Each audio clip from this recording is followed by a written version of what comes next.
Hello, Prepare5s. Welcome to Session 2. You're going to need your books. We're going to open to pages 62 and 63, and we're going to be reading about animals as national symbols. So I'm going to ask you to look at exercise 4 on page 62, and I'm going to read it to you. My suggestion is that you actually read the text twice. The first time as I'm reading it to you, follow along, circle or underline any words that are new to you. Look those words up and make a note in the margins of your book. Then add those words to your vocabulary lists in your notebooks. The second time, I invite you to read along with me. Remember, since this is a video, you can just stop it, go back, and read the second time with me. Okay, so let's get started. It says, animals and countries. If you wanted to show the world your idea of yourself, how would you do it? One way countries do this is with their national symbols. In other words, what they put on flags, coins, stamps, and so on. When an animal is used in this way, it's a national animal.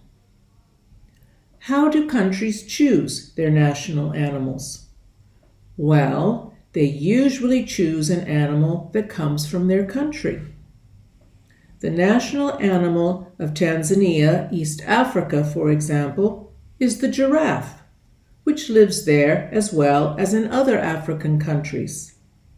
But what about the most popular national animal of them all, the lion?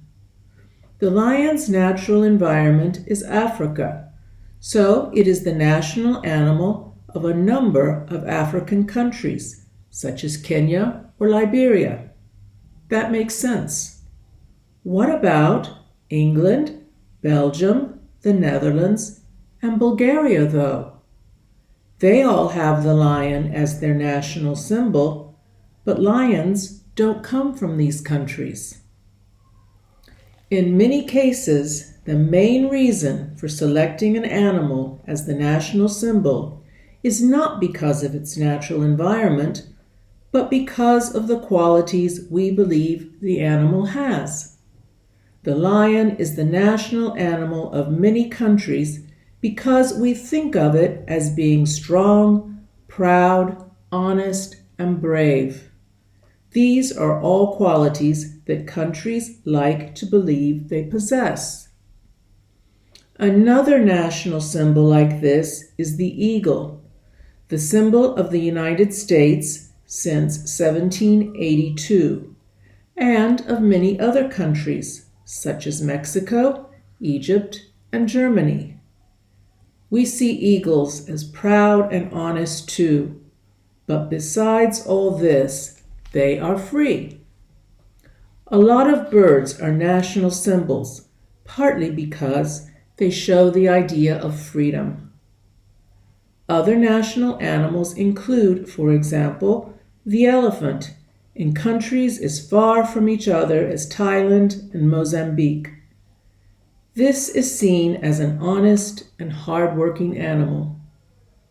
An interesting symbol is the wolf, national animal of Turkey and many southern European countries, such as Portugal and Italy. But don't we see the wolf as a cruel hunter? True, but there are many other opinions of the wolf too. It was believed, for example, that the men who started Rome, Romulus and Remus, were brought up by a wolf. That explains Italy's choice of the wolf. Also, the wolf is a distant cousin of the dog, which has lived and worked with humans for centuries. The qualities we look for in national animals are mostly those which we value in ourselves and other humans: strength, bravery, intelligence. So, how do you explain the national animal of Monaco? The mouse. Okay. after you have read through the text twice, remember, the first time looking for vocabulary and the second time to read through it with me, then you are ready to do exercise 6 on page 63 of your books. So the directions here say, these statements about the article are incorrect.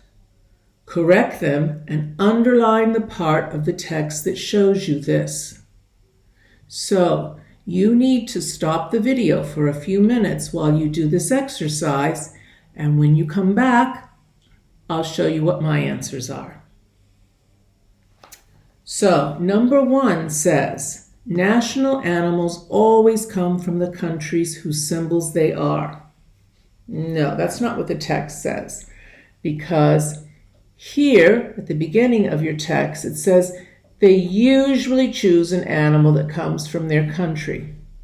So I think number 1 should read, national animals usually come from the countries whose symbol they are. Number 2, lions originally come from Europe. No, that's not true either. It says here in the text, the lion's natural environment is Africa. So I think that number 2 should read, lions originally come from Africa. Number 3, the main reason why birds are often national animals is because they are proud. That's not what the text says. In the text it says, right here, a lot of birds are national symbols partly because they show the idea of freedom. So I think that number 3 should read, the main reason why birds are often national animals is because they are free. Number 4, the wolf is still seen as a cruel creature. Well, that may be so, but not completely true, because in the text it says, true, but there are many other opinions of the wolf too. So I would make this sentence read, the wolf is still seen as a cruel creature, but there are other opinions too. Number 5, wolves are closely related to ordinary dogs. Not according to the text. The text says the wolf is a distant cousin of the dog. So I think that number 5 should read, wolves are distant cousins of dogs. So let me show you what my sentences look like. I'm going to put them up to the screen so you can see them, and you can see the changes that I've made are in bold.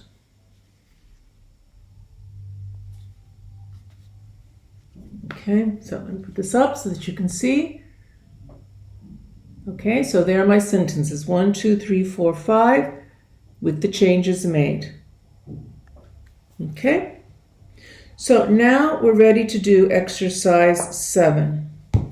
In exercise 7, it says, listen to Sonia giving a presentation to her class and answer the questions. So, just the way we always do when we do a listening, we read the questions first, because this gives us a good idea of what the listening is going to be about and what we need to listen for. Okay? So, number 1 says, which animal in particular is her presentation about, and which country? How long has the animal been a symbol of her country?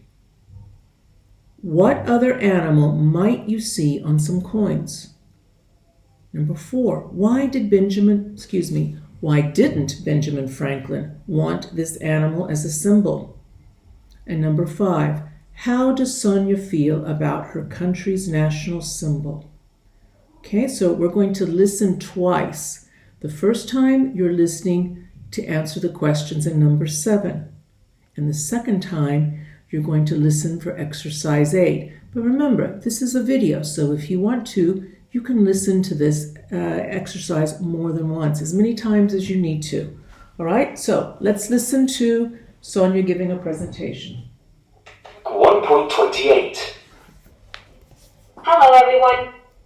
It's my turn today to give a presentation of my project, which is called the Bald Eagle, symbol of the free and the brave. Obviously, my project is about the bald eagle, the symbol of the United States, our country. But I'm going to talk about the symbol rather than the bird itself. This is a bald eagle, on the screen now. The bald eagle has been the symbol of our country for over 200 years. It was chosen in 1782 because it's known for its long life and for being a strong animal. And of course, it looks so beautiful. Perhaps more than this, though, it is a symbol of freedom, of a free country, in the way that it can fly away into the air from the tops of mountains, as you can see here. Of course, in the 18th century, the bald eagle was very common and could often be seen in the sky. It isn't as common now, but at least it isn't in danger anymore. So, where can you see images of the bald eagle? It appears on several of our coins, on postage stamps, and also on some old flags. Look carefully though, there have been mistakes on some coins, in particular $10 coins, and they have actually got pictures of golden eagles on them, a totally different bird. You could see if you have any coins with the wrong bird in your pocket.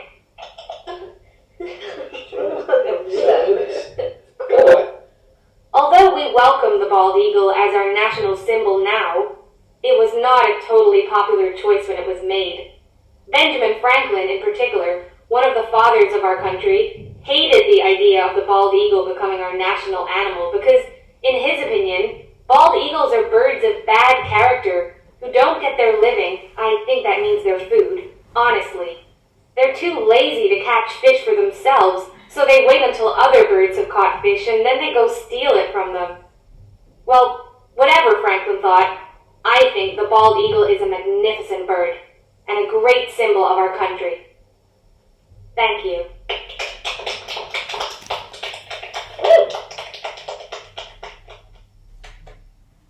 Okay, you're going to listen again, only this time the question is, which topics does Sonia talk about? Her country's national animal, when it became the national animal, where it lives, why it was chosen, which other animals were discussed as national symbols, where the symbol appears, how people felt about the choice, and how she feels about the choice. All right? So I'm going to ask you to do exercises 7 and 8.